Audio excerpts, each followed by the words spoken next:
Hey everyone, Chris here. Thanks for checking out the podcast. If you're enjoying it and learning something along with us, please consider becoming a supporting patron at patreon.com/ateachershistory. Or you could leave a rating and review on iTunes. It would be a huge help. If you'd like to raise your hand and participate along with us, you can find us on Facebook, Twitter, @ateachersfist, or shoot me an email, chris@ateachershistory.com. All right, let's get on to the next episode.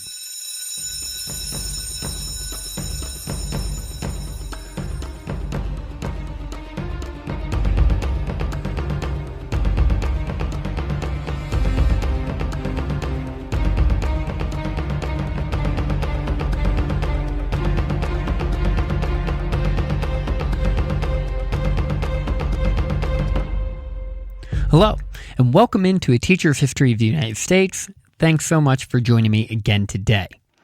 Did you know that during the War of 1812, the city of Baltimore was viewed as one of the most despised American cities, at least from the perspective of Britain, even garnering the nickname a, quote, nest of pirates? And that following the Battle of Baltimore, Britain gave up on their plans in the Chesapeake, changing the entire course of the war. And that the Star-Spangled Banner was actually written on board a ship during the bombing of Fort McHenry in the Battle of Baltimore. Did you know all of this? Maybe. Maybe not. Get your notebooks out because today we will cover that and more in episode 104, The Battle of Baltimore and the Star-Spangled Banner. All right, everyone, welcome into episode 104. Really looking forward to getting into the Battle of Baltimore and the reign of the Star-Spangled Banner, stuff that hits close to home to me since I live in Baltimore and I've been to Fort McHenry about a dozen times, and I would teach this stuff in great detail, of course, to all my students who were also residents of Baltimore. So I've been looking forward to this episode and I'm excited to get started on it. Before we begin, a huge shout out to two new patrons of the podcast, John Willis and Michael Bielfeld. Hope I pronounced those names right. Thank you so much for supporting the podcast. It means a ton. With support like yours, it helps the podcast continue to go. Book recommendation for today, one that I've started to dive a bit more into, 1812, The War That Forged a Nation by Walter Bornemann. It is a pretty good overview of the War of 1812. I think it's good. It's pretty good. If you want like a basic overview of it, it's not just basic, it goes into more detail, but it's not particularly nuanced, but I do like it. Another thing, and something that maybe is worth mentioning, maybe not, if you're interested in following me on Instagram, I'm at Chris G. Caldwell. G for my middle name, Glenn. Chris G. Caldwell. I'm on Instagram, and right now I just post personal stuff, but I'll start posting more stuff about the podcast too.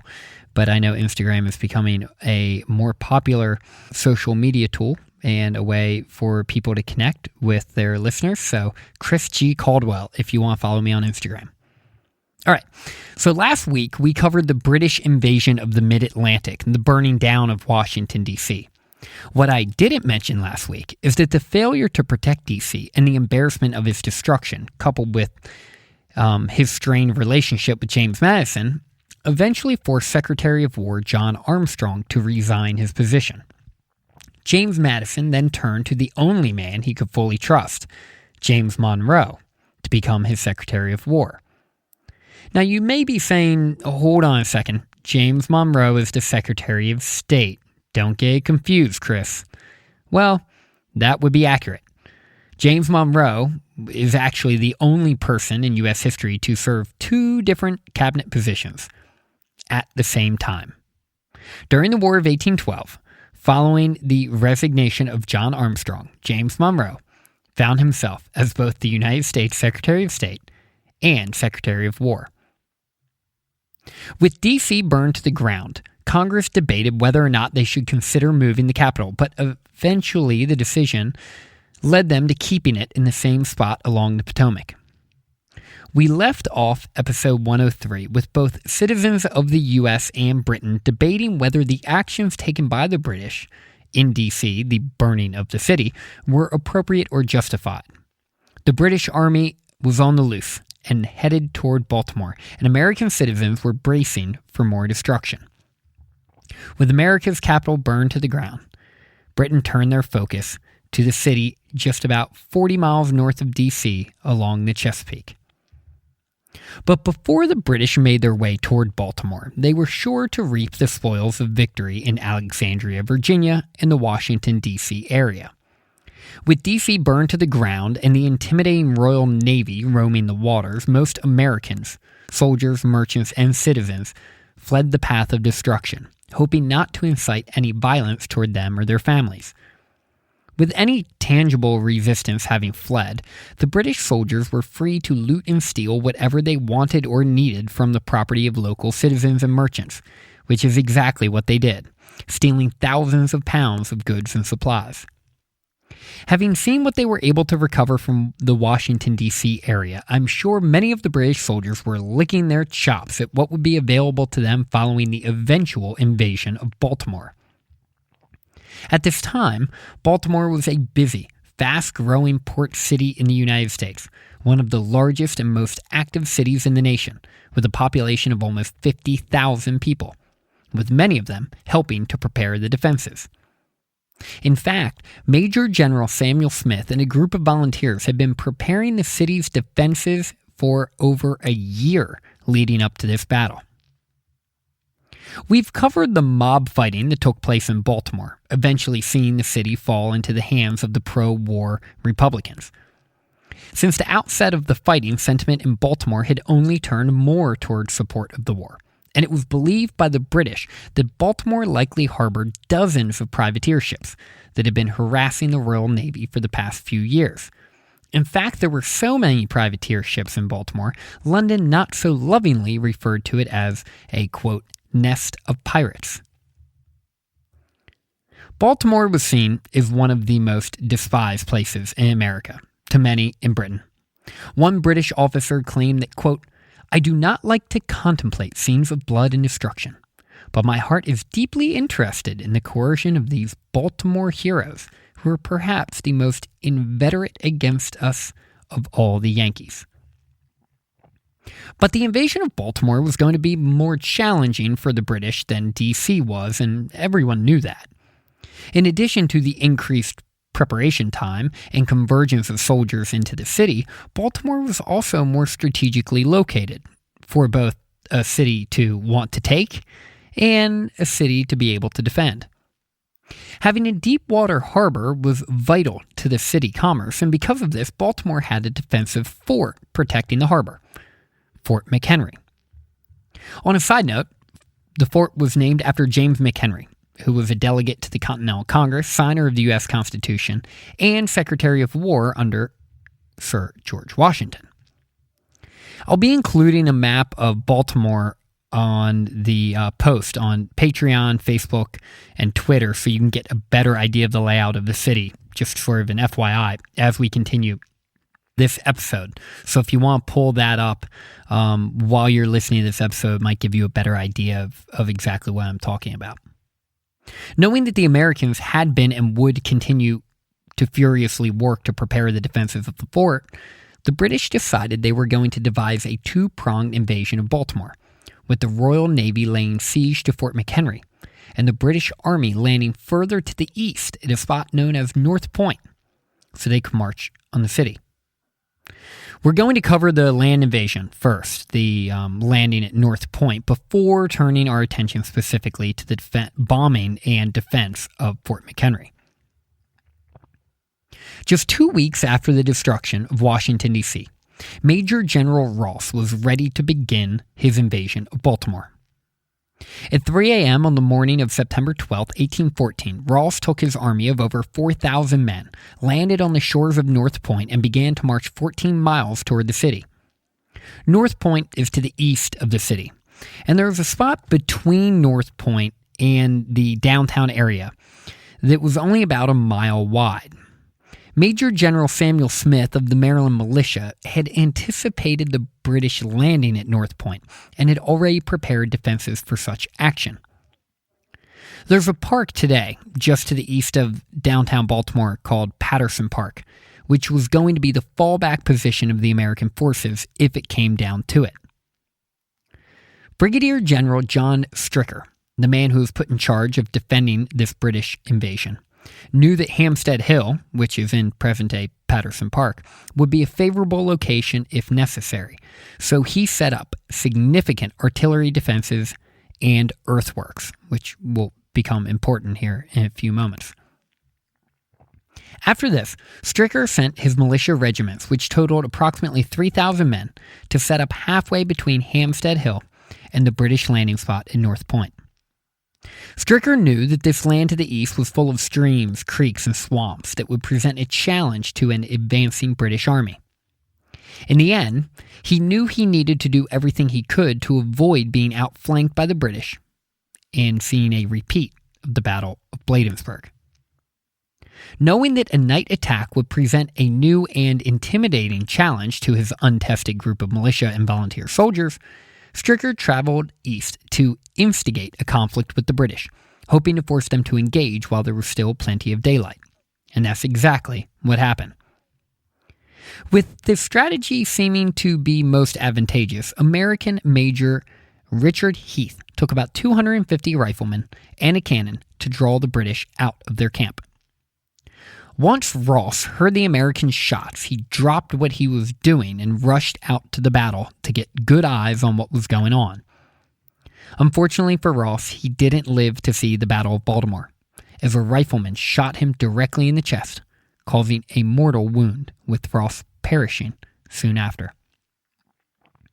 With Ross dead, control of the British forces was handed over to Colonel Arthur Brooke. At 3 p.m., Brooke sent his troops on the offensive, with 2 of the regiments focusing on the center of the American line and another one sent to outflank the American defense. The Americans stood firm, at least at first, causing heavy casualties to the British advance. The American riflemen were more accurate than Brooke expected, and while the Americans were getting creative with their artillery, firing anything they could find out of their cannons, whether it was nails, scrap metal, horseshoes, etc. You can imagine the psychological impact this had on the British advancing troops, seeing their fellow men being maimed by these random flying pieces of metal. Over time, though, the American defenses just weren't strong enough, with the British advance beginning to break through. In a move that drew a stark contrast to the disaster at Bladensburg, though, Stricker was able to order and execute an organized and effective retreat, with the American militia firing accurate and damaging parting shots on their way back toward the city. With the Americans executing this organized retreat through the swamps and creeks east of the city, the British struggled to keep up and stay organized at the same time. But let's be clear. While the retreat was more orderly and organized, it was still a retreat. A week after the battle, Major Robert Goldsborough, when reflecting on this specific battle, stated, quote, "The affair at Baltimore was as little glorious to our arms as that at Bladensburg. Our militia were completely defeated and routed." And while that may be true, we will see that the eventual outcome of this conflict will be far more favorable for the United States than that of Bladensburg. While the British certainly had the American forces on their heels, literally retreating, Brooke chose not to aggressively pursue the American forces. Knowing that nightfall was on its way, on the horizon, quite literally, and that he had taken heavy casualties in the advance on the American lines, he and his British troops continued their march toward the city. But once they saw just how well prepared the city's defenses were, though, especially on Hampstead Hill, and considering the fact that they were unable to draw any American soldiers out from behind them, Brooke determined that his best course of action would be just to wait until the following day. Brooke assumed that the Royal Navy would turn Fort McHenry into mincemeat, and he would have the Royal Navy to help him soften up the defenses. Smith, on the other hand, was elated to see Brooke and his troops pull back, excitedly noting that, quote, "When you fight our citizens against British regulars, you are staking dollars against cents." And Brooke's strategy to wait for the bombardment of Fort McHenry seemed like a sound and logical approach, if, of course, the British were actually able to get past the defenses at Fort McHenry. The total casualties saw somewhere around 300 British soldiers killed or wounded, and about 200 Americans killed, wounded, or captured. And of course, included in the British casualties was Major General Ross, which, by the way, was a huge loss for the British. Ross was a veteran of the British forces and a respected leader. His death was not only a blow to Britain from a strategic perspective, but also for British morale. One British officer observed that, quote, "It is impossible to conceive the effect which this melancholy spectacle, the death of Ross, produced throughout the army." With the American forces succeeding at thwarting the British advance at the Battle of North Point on September 12th, about 1,000 British soldiers under the command of Major George Armistead prepared for the real fireworks at Fort McHenry. The British wanted to get into the harbor of Baltimore to take advantage of their naval strength. If they could get close enough to the city, they could use their ships' cannon fire upon the American defenses that Brooke had determined were too strong to push through. But in order to do that, they first had to silence the guns at Fort McHenry, which turned out to be much easier said than done. In order to make it as challenging as possible for the Royal Navy, the Americans actually sunk an entire line of merchant ships at the mouth of the harbor to keep the British warships from advancing any closer to the fort. And that's important to remember for later. On September 13th, the day after the Battle of North Point, the British began to rain down fire upon the Americans at Fort McHenry. Using both rockets and mortars, the British were unrelenting in their attack. Over the course of the next 27 hours, the British fired a total of over 1,500 cannonballs at Fort McHenry, with about 400 of them hitting their target. And to make matters worse, the Royal Navy was just far enough away from the fort that their ship's artillery could reach the fort, but the return fire from the Americans at Fort McHenry could not reach the Royal Navy. So in essence, the Americans were just sitting ducks. Fortunately for the Americans, their relentless efforts to fortify the fort had paid off, with Fort McHenry only seeing little damage, even in the face of this incredible, non-stop bombardment. In the end, as shocking as it may seem, only 4 Americans were killed and 24 wounded. With this in mind, Cochrane considered putting his men in barges and pushing past the American fort. But once he realized that the Americans had sunk all of their merchant ships in the harbor, blocking his path, he was unsure if he would even be able to get close enough to the city to provide any real support for Brooke's land forces. On top of that, he would also be putting his men in harm's way in the process, entering the range from the guns at both Fort McHenry and Lazaretto Point, which was another fortified peninsula just on the other side of the entrance to the harbor. So knowing this, Cochrane made the difficult decision to pull back his ships. While you may have known very little or even nothing about the Battle of Baltimore prior to listening to this podcast, you probably were more familiar with one of the outcomes of the battle than you even realized, and that is the writing of the Star-Spangled Banner.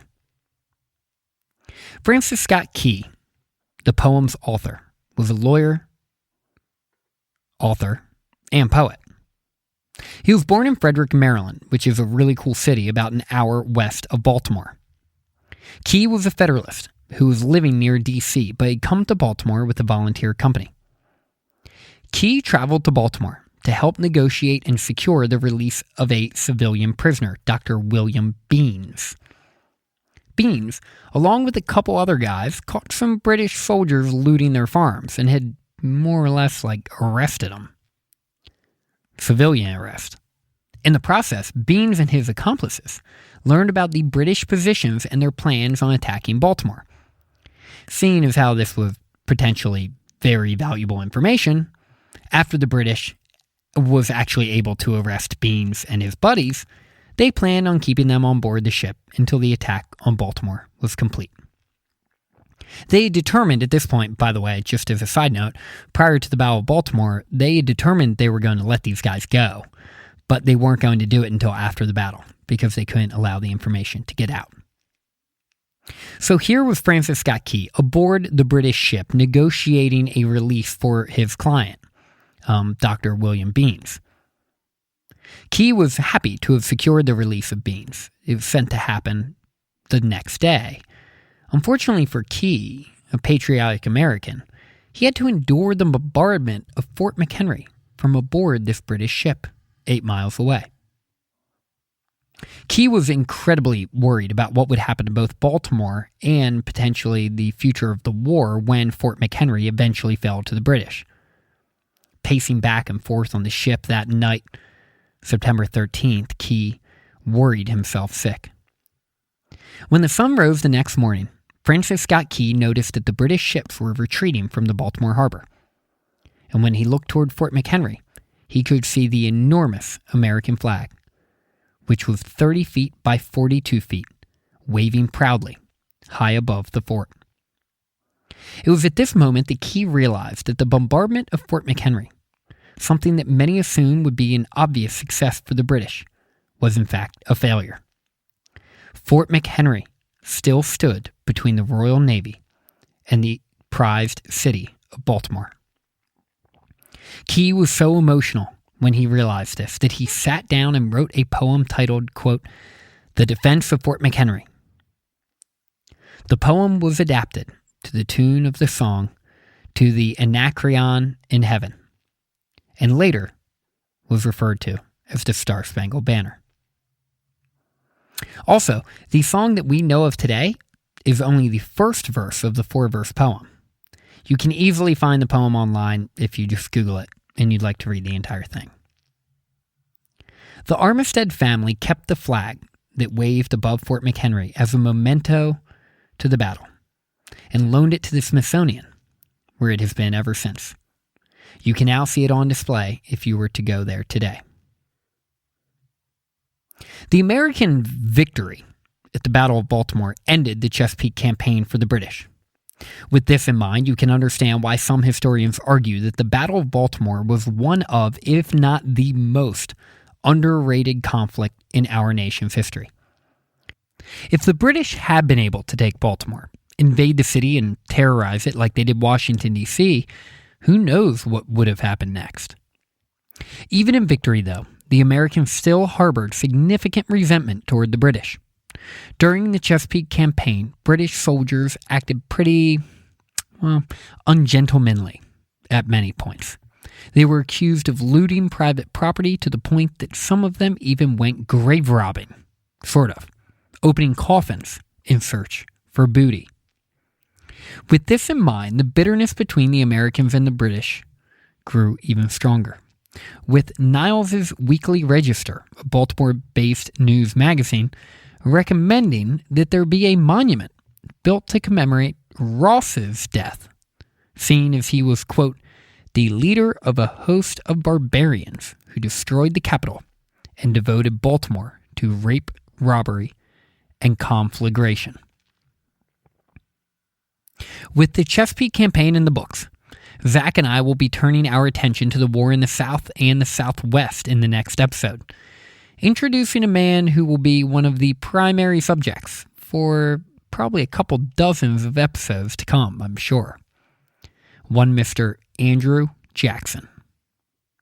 Thanks for listening, and hopefully now you can take pride in knowing just a little bit more about the history of the United States. Class dismissed.